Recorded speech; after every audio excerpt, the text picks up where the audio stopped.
Hi, friends, and welcome back to another episode of This is for the Soul, the podcast. And I'm your host, Brianna Sade.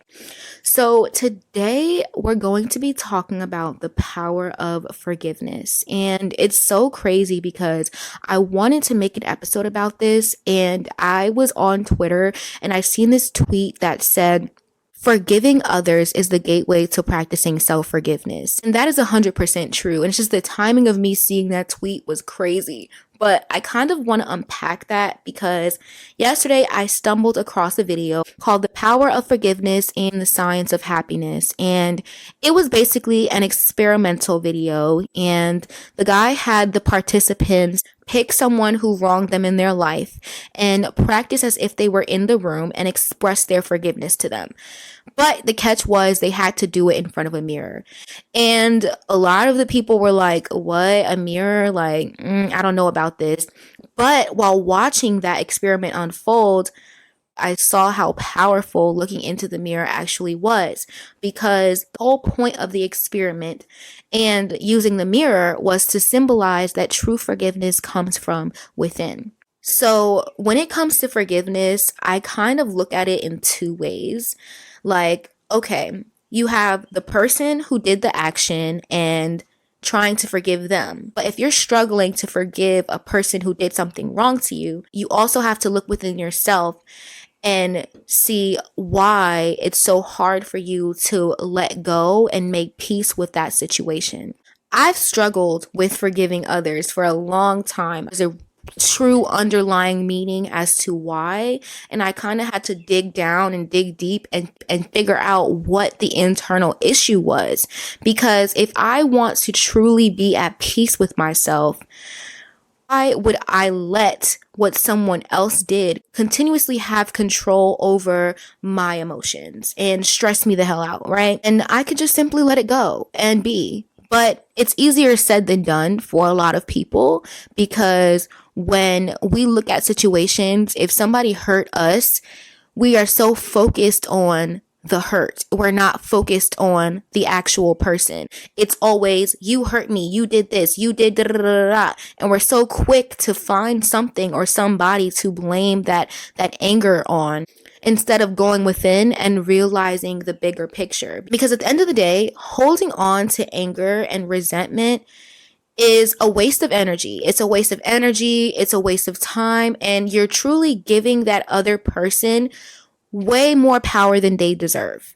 Even if that person doesn't deserve your forgiveness at all, it brings in so much more peace. The one big thing that trips people up when it comes to forgiving others is the whole forgive and forget motto. Just because you forgive someone does not mean that you have to forget and be all kumbaya with that person again like nothing happened. That's not the case at all. At the end of the day, you do have free will and your feelings are validated. How you feel is how you feel. You're forgiving them just for yourself, for peace of mind. Practicing forgiveness is a selfish act. It's not for the other person, it's for you. You can't change the past. What's done is done. All you can do is just move forward and hope for the best. And this is so beneficial because you're leaving opportunity open for all possible outcomes. By not holding on to unnecessary anger and resentment, you're allowing the universe to bring everything into alignment, even if it's not how you expected it to be. Now, I want to go back to self for a second, because I know that a lot of us are our biggest self-critics, one, and we oftentimes judge ourselves the hardest for things that we can't control. I make one mistake and then all of a sudden I'm a dumb bitch. Like, let's be for real. I am not afraid to admit that I say mean things to myself. It happens. And does that make it okay? No.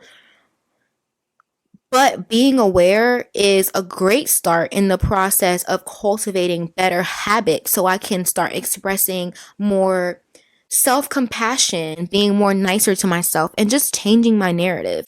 So instead of blaming myself for all of the mistakes I make, I've replaced those habits telling myself it's okay. It was just an accident. Don't trip. Players fuck up. And just being more gentle with my words, because believe it or not, you subconsciously believe everything that you say to yourself. Words are very powerful. And if you don't know that by now, just look at your situation and the life you live and the things that you say to yourself. And I'm pretty sure that you will believe me once you do that. But anyway, back on track. I also suffer with mental health conditions. I have ADHD and I have anxiety, and I've done a lot better with not identifying with that. I realize that when I'm stuck in a rut or if I'm in a tough situation or I'm just feeling like everything around me is crumbling, I tend to blame my mental health. And then I start spiraling and then I start adding all this unnecessary pressure and stress on me for no reason and making my mind my downfall. And it's just a mess, you know? And because of that, that also contributes to why I tend to be so hard on myself and why it makes it so much harder for me to express forgiveness to myself. If I can't easily forgive myself for the little things that I've done and for the problems that I may have that, like I said, are completely out of my control, then it's going to be 100% harder for me to let go of something that someone did that hurt me. So don't make your mind your downfall. There are also other things and societal pressures that cause us to have such cold hearts and not be so compassionate to others and forgiving.